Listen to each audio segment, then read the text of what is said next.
Hi viewers, welcome to our release home channel. இன்றைக்கி நம்ம பார்க்க போகிறது சமையல் குறிப்பு மற்றும் சில க்ளீனிங் டிப்ஸ் தான் பார்க்க போகிறோம். அதுக்கு இந்த வீடியோவை நீங்கள் ஸ்கிப் பண்ணாமல் பாருங்கள். அதுக்கு முன்னாடி நம்ம சேனலை சப்ஸ்கிரைப் பண்ணாமல் இருந்தீங்கன்னா சப்ஸ்கிரைப் பண்ணிடுங்க. பக்கத்துள்ள பெல் ஐக்கானை கிளிக் பண்ணிடுங்க.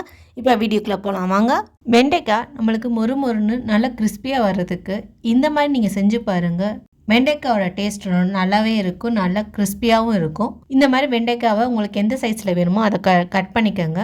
இந்த மாதிரி கட் பண்ணிவிட்டு அதில் கொஞ்சமாக மஞ்சத்தூள், மிளகாய்த்தூள், உங்களுக்கு எந்த அளவுக்கு வேணுமோ அந்த அளவுக்கு மிளகாய்த்தூள் போட்டுக்கோங்க. அதோட கொஞ்சமாக தயிர் ஊற்றிக்கோங்க. ஒரு 1-2 டீஸ்பூன் வரைக்கும் தயிர் ஊற்றிக்கோங்க. இதில் நான் பேக்கெட் தயிர் தான் ஊற்றுறேன். உங்கள் வீட்டில் உள்ள தயிர் இருந்தால் கூட நீங்கள் ஊற்றிக்கலாம், ரொம்பவே நல்லது. இந்த மாதிரி தயிரை ஊற்றி நல்லா பிசைஞ்சுக்கோங்க. நல்லா இந்த மாதிரி நல்லா மிக்ஸ் பண்ணதுக்கப்புறம் ஒரு 10-15 நிமிஷம் அப்படியே ஊற விட்டுருங்க. அதுக்கப்புறம் ஒரு கடாயில் கொஞ்சமாக எண்ணெய் ஊற்றி கடுகு உளுந்து போட்டுட்டு அதில் கொஞ்சமாக கருவேப்பிலை போட்டுக்கோங்க. அதுக்கப்புறம் நம்ம இங்கே மிக்ஸ் பண்ணி வச்சுருக்க வெண்டைக்காவை அதில் எடுத்து போட்டு நல்லா அப்படியே சிம்லேயே வச்சு நல்லா வதக்குங்க.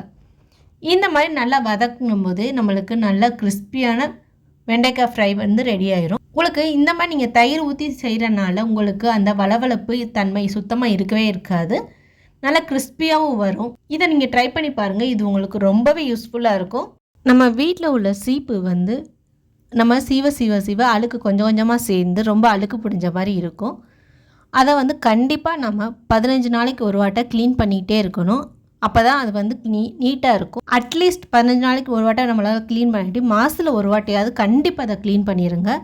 இந்த மாதிரி நீங்கள் க்ளீன் பண்ணாமல் யூஸ் பண்ண போனால் நம்மளுக்கு தலையில் டேண்ட்ரஃப், தலையில் குட்டி குட்டியாக புண்ணு அந்த மாதிரிலாம் வர ஆரம்பிக்கும். அதுக்கு நீங்கள் இந்த மாதிரி க்ளீன் பண்ணி யூஸ் பண்ணால் உங்களுக்கு அந்த பிரச்சனையெல்லாம் வரவே வராது. இங்கே பாருங்க, இது எல்லாமே என்னோட ரொம்ப பழைய சீப். இதை உங்களுக்கு இதில் க்ளீன் பண்ணி இதெல்லாம் எவ்வளோ அழுக்காக இருக்குன்னு பாருங்கள். இதை உங்களுக்கு நான் க்ளீன் பண்ணி காட்டுறேன், எவ்வளோ சூப்பராக ஈஸியாக நான் க்ளீன் பண்ணுறேங்கிறத பார்க்கலாம்.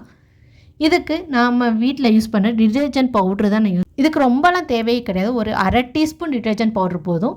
இந்த மாதிரி ஒரு அகலமான பாத்திரத்தை எடுத்துக்கோங்க. ஏன்னா அகலமான பாத்திரத்தை எடுக்கும்போது நம்ம சீப்பு போட்டு நல்லா ஊற வைக்கிறதுக்கு ஈஸியாக இருக்கும். இந்த மாதிரி அகலமான பாத்திரத்தில் கொஞ்சமாக தண்ணி ஊற்றுங்க. சூடான தண்ணி, அதாவது நம்ம கை பொறுக்கிற அளவுக்கு. ஏன்னா சீப்பு எல்லாமே பிளாஸ்டிக், அதனால் ரொம்ப சூடான தண்ணியை ஊற்ற முடியாது. இங்கே பாருங்கள், நான் கையில் பிடிச்சி தான் ஊற்றுறேன். சூடுக்கும் ரொம்ப கம்மியாக அந்த மாதிரி லைட்டாக சூடாக இருக்கணும். இதில் டிட்டர்ஜென்ட் பவுடரை கொஞ்சமாக போட்டு நல்லா மிக்ஸ் பண்ணி விட்டுக்கோங்க. பழைய ப்ரஷ் தான் எடுத்துருக்கேன். இங்கே பாருங்கள், அந்த ப்ரஷ்ஷை வச்சு தான் இதில் நான் மிக்ஸ் பண்ணி விட்றேன். இந்த மாதிரி நல்லா சோப்புத்தூள் எல்லாமே கரைஞ்சதுக்கப்புறம் அந்த சீப்பை போட்டு நல்லா ஊற வச்சுருங்க. மினிமம் அதில் 15 நிமிஷம் நம்ம ஊற வைக்கணும். இந்த மாதிரி நல்லா ஊறினதுக்கப்புறம் நீங்கள் அந்த பழைய ப்ரஷ்ஷை வச்சு இந்த மாதிரி நீங்கள் தேய்ச்சிங்கனாவே போதும். சூப்பராக உங்களுக்கு அழுக்கு ஈஸியாக போயிடும். ரொம்ப நேரம்லாம் இதுக்கு க்ளீன் பண்ணுறதுக்கு ஆகாது. 10 நிமிஷத்தில் நம்ம இந்த வேலையை முடிச்சிடலாம். இந்த மாதிரி நான் தேய்ச்சிட்டு அதுக்கப்புறம் ஒரு ப்ளைன் வாட்டரில் நீங்கள் வாஷ் பண்ணிடுங்க. வாஷ் பண்ணிவிட்டு ஒரு காட்டன் துணியிலையோ இல்லை நார்மலாக நீங்கள் வச்சா கூட சீக்கிரமாகவே அது காஞ்சிரும். க்ளீன் பண்ணிவிட்டு யூஸ் பண்ணுங்கள், உங்களுக்கு ரொம்பவே நல்லது. இந்த மெத்தட் நீங்கள் ட்ரை பண்ணி பாருங்கள், இது ரொம்பவே ஈஸியாக இருக்கும். நம்ம உருளைக்கிழங்கு வறுவல் இல்லை உருளைக்கிழங்கு மசியல் அந்த மாதிரி ஏதாவது செய்யும்போது வீட்டில் உள்ளவங்க எல்லாருமே ரொம்பவே விரும்பி ஃபுல்லாகவே காலி பண்ணிடுவாங்க. சாப்பிட்டதுக்கப்புறம் சில பேருக்கு அது ஒத்துக்காமல் வாய்வு தொல்லையாக இருக்கும், செரிமான பிரச்சனையாக இருக்கட்டும், ஏதாவது ப்ராப்ளம் வரும் நம்ம நிறையா சாப்பிடும்போது. அதனால நீங்கள் உருளைக்கிழங்கு மசியல் இல்லை உருளைக்கிழங்கு வறுவல் அந்த மாதிரி நீங்கள் ஏதாவது நீங்கள் சமைச்சிங்கன்னா அதோட கொஞ்சமாக ஓமத்தையும் நீங்கள் போட்டு நீங்கள் சமைச்சு பாருங்க. நம்ம எவ்வளோதான் சாப்பிட்டாலும் வாய்வு தொல்லை, செரிமான தொல்லை எதுவுமே நம்மளுக்கு வரவே வராது. அதோட அந்த உருளைக்கிழங்கோட டேஸ்ட் இன்னமும் அதிகமாக இருக்கும். உங்களை எல்லாருமே பாராட்டுவாங்க. கண்டிப்பாக இந்த மாதிரி ட்ரை பண்ணி பாருங்க, உங்களுக்கு இது ரொம்பவே யூஸ்ஃபுல்லாக இருக்கும். நான் உங்களுக்கு இந்த வெங்கலத்தட்டை எவ்வளோ ஈஸியாக க்ளீன் பண்ணலான்னு தான் காட்ட போகிறேன். இது பூஜை ரூமில் வைக்கிற வெங்கலத்தட்டு தான். இதை டெய்லி க்ளீன் பண்ணோம்னா நமக்கு ரொம்பவே பளிச்சுன்னு இருக்கும். நல்லா டெய்லிலாம் க்ளீன் பண்ண முடியும்னா அட்லீஸ்ட் நம்ம வாரத்தில் விளக்கு க்ளீன் பண்ணும்போது இதையும் சேர்த்து நீங்கள் க்ளீன் பண்ணலாம். இதுக்கு நான் செங்கல் பொடி தான் எடுத்திருக்கேன். செங்கலை நல்லா தூளாக்கி அதை நான் வச்சிருக்கேன். உங்கள்கிட்ட செங்கல் இல்லைன்னா செம்மண் கிடச்சா கூட நீங்கள் அதை வச்சு க்ளீன் பண்ணலாம். அந்த மண்ணில் இந்த மாதிரி லெமனை கொஞ்சமாக புழிஞ்சுக்கோங்க. இந்த மாதிரி நல்லா புழிஞ்சிட்டு ரெண்டையும் நல்லா மிக்ஸ் பண்ணிக்கோங்க. இந்த மாதிரி மிக்ஸ் ஆனோன்னா ஒரு பேஸ்ட் மாதிரி உங்களுக்கு கிடைக்கும். அந்த பேஸ்ட்டை வச்சு தான் இப்போ நம்ம க்ளீன் பண்ண போகிறோம். என்னடா செங்கல் பொடியில் க்ளீன் பண்ணுறதான்னு யோசிப்பீங்க. நீங்களே இந்த மேஜிக்கை பாருங்களேன். சட்டுன்னு நம்மளுக்கு அது எவ்வளோ சூப்பராக உங்களுக்கு க்ளீன் ஆகுதுன்னு ஒரு சாம்பிளில் காட்டுறேன் பாருங்கள். இந்த மாதிரி நல்லா பேஸ்ட் மாதிரி ரெடி ஆனதுக்கப்புறம் இதை நான் கொஞ்சமாக எடுத்து ஒரே ஒரு இடத்துல தேய்க்கலாம் போகிறதில்ல, ஜஸ்ட் அதில் வச்சு ஒரு கொஞ்சம் நேரத்துலேயே உங்களுக்கு அதில் கலர் எவ்வளோ சேஞ்ச் ஆகுதுன்னு பாருங்கள். அந்த பேஸ்ட்டை இந்த ஒரு இடத்துல மட்டும் நான் வைக்கிறேன். இந்த ஒரு இடத்துல மட்டும் நல்லா அப்ளை பண்ணிவிட்டு, நான் தேய்க்கலாம் இல்லை, ஜஸ்ட் அப்ளை மட்டும் தான் பண்ணுறேன். இந்த மாதிரி அப்ளை பண்ணிவிட்டு ஒரு 5 to 10 செகண்ட்லேயே உங்களுக்கு நல்ல டிஃப்ரென்ஸ் தெரியும். இங்கே பாருங்க, இப்போ 10 செகண்ட் ஆயிடுச்சு. நான் இதை ஜஸ்ட் ரிமூவ் மட்டும் தான் பண்ணுறேன். உங்கள் கண்ணு முன்னாடி லைவ் தான் காட்டுறேன். அதை சுற்றி ஒரு கலராக இருக்குது. இப்போ அங்கே மட்டும் எவ்வளோ கலர் சேஞ்ச் ஆகிருக்குன்னு பாருங்கள். அப்போ இதை நம்ம கொஞ்சம் ஸ்க்ரப்பை வச்சோ இல்லை கையில் வச்சோ நல்லா தேய்ச்சிங்கன்னா எவ்வளோ பளிச்சுன்னு ஆகும்னு நீங்களே கெஸ் பண்ணி பார்த்துக்கோங்க. இப்போ இதை ஃபுல்லாக நான் உங்களுக்கு அப்ளை பண்ணிவிட்டு க்ளீன் பண்ணி காட்டுறேன். எவ்வளோ புதுசு போல் ஆகுதுன்னு பாருங்கள். இங்கே பாருங்கன்னா, ஜஸ்ட் இப்போ ஃப்ரண்ட் சைடில் மட்டும் தான் நான் அப்ளை பண்ணுறேன். ரொம்ப ஃபுல்லாலாம் பண்ணலை. ஃப்ரண்ட் சைடில் மட்டும் இந்த மாதிரி நல்லா அப்ளை பண்ணிவிட்டு நான் ஒரு 1 மினிட்க்கு அப்புறம் இந்த மாதிரி ஒரு ஸ்க்ரப் கூட நான் பண்ணலை. அதை அப்படியே ரிமூவ் தான் பண்ணுறேன். ஓரத்தில் ஒரு லைட்டாக பிடிச்சிருக்கிறத மட்டும் லைட்டாக தேய்க்கிறேன்னா எவ்வளோ பளிச்சுன்னு சூப்பராக ஆயிடுச்சுன்னு பாருங்கள். இந்த மெத்தடை நீங்கள் க்ளீன் பண்ணிங்கன்னா வெங்கல பாத்திரம் எல்லாமே ரொம்ப பளிச்சுன்னு சூப்பராக க்ளீன் ஆயிரும். இதை நீங்கள் விளக்கு கூட யூஸ் பண்ணலாம். இந்த மெத்தடை இங்கே பாருங்கள், முன்னாடி எல்லாமே புதுசு போல் பண்ணி இதே பேஸ்ட்டை யூஸ் பண்ணி நம்ம பின்னாடியும் க்ளீன் பண்ணலாம்.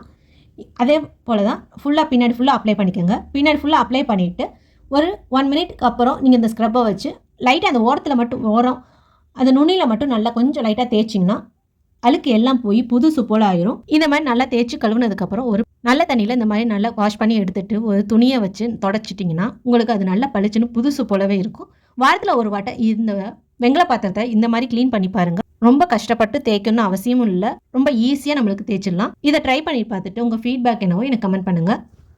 நம்ம பூஜை ரூமில் சாம்பிராணி போடுவோம். இந்த மாதிரி தூவத்தில் தான் வச்சு நம்ம சாம்பிராணி போடுவோம். தூள் சாம்பிராணியாக இருந்தாலும் சரி, கம்ப்யூட்டர் சாம்பிராணியாக இருந்தாலும் சரி, நம்ம அதை யூஸ் பண்ண நம்மளுக்கு கீழே ஒரு மாதிரி கறி ஆயிரும். அது வந்து அப்படியே ஒரு ஒட்டி நம்மளுக்கு அதை வாஷ் பண்ணுறதுக்கே ரொம்ப கஷ்டமாகவே இருக்கும். அந்த மாதிரி இருக்கிறத வந்து நம்ம என்ன தான் தேய்ச்சாலும் நம்ம கை வலிக்கிறது தான் மிச்சமாக இருக்கும். இனிமேல் கை வலிக்காமல் 5 நிமிஷத்தில் இதை எப்படி நம்ம க்ளீன் பண்ணலாம் தான் இப்போ பார்க்க போகிறோம். இங்கே பாருங்கள், கத்தி வச்சு சொரனா கூட இது போகவே போகாது. இதை வந்து இந்த மாதிரி அடுப்பை வந்து பற்ற வச்சுக்கோங்க. இந்த மாதிரி அடுப்பை பற்ற வச்சுட்டு அந்த சாம்பிராணி தூவத்தை வந்து அப்படியே காட்டுங்க உள்ள. இந்த மாதிரி இங்கே காட்டும் போதே லைட்டாக கொஞ்சம் கொஞ்சமாக உருக ஆரம்பிச்சிடும். ஃபுல்லாக காட்டாதீங்க. எங்கே கறி பிடிச்சிருக்கோ அந்த இடத்த மட்டும் இந்த பாருங்கள், இந்த மாதிரி காட்டுங்க. இந்த மாதிரி காட்டினீங்கன்னாவே கொஞ்சம் லைட்டாக உருக ஆரம்பிக்கும். கொஞ்சம் கொஞ்சமாக நம்மளுக்கு எடுக்கவும் ஈஸியாக அப்படியே அழகாக வந்துடும். இது ரொம்ப நேரம்லாம் காட்டணும் அவசியம் இல்லை. ஒரு 2 நிமிஷம் இந்த மாதிரி நீங்கள் காட்டினீங்கன்னா பாருங்கள் எவ்வளோ அழகாக நம்மளுக்கு உருகிட்டு வருது. அதுவே இந்த மாதிரி ஒரு 2 நிமிஷம் காட்டுங்க. இந்த மாதிரி 2 நிமிஷம் காட்டிட்டு பாருங்கள்.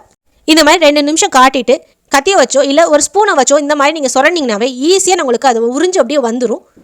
இங்கே பாருங்கள் எவ்வளோ மோஸ்ட்லி எல்லாமே வந்து வெளியில் வந்துருச்சு. எவ்வளோ க்ளீன் ஆகிடுச்சு பாருங்கள். இப்போ நம்ம எப்படி வாஷ் பண்ண போகிறோம்னா, ஒரு பவுலில் புளியை கரைச்சி வச்சுக்கோங்க. இந்த மாதிரி நல்லா திக்காக புளியை கரைச்சிட்டு இதில் என்ன பண்ண போகிறோம்னா, கொஞ்சமாக உப்பு. இதில் வந்து நான் நைஸ் உப்பு தான் கலந்துருக்கேன். நீங்கள் வேணும்னா கல் உப்பு கூட கலந்துக்கலாம். கொஞ்சமாக சர்ஃப் பவுடர், நான் இதில் டிட்டர்ஜென்ட் பவுடர் உங்கள் வீட்டில் எது இருக்கோ அதை கொஞ்சம் எடுத்துக்கோங்க. இந்த மாதிரி இது 3யும் நல்லா மிக்ஸ் பண்ணி விட்டுக்கோங்க.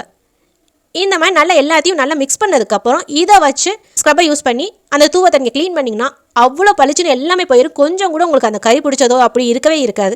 கடையில் வாங்கின மாதிரி புதுசாகவே இருக்கும். இந்த மாதிரி இதுக்குன்னு ரொம்ப நம்ம அழுத்தி தேய்க்கணுமாலாம் அப்படி கிடையாது. லைட்டாக நீங்கள் தேய்ச்சாவே போதும்.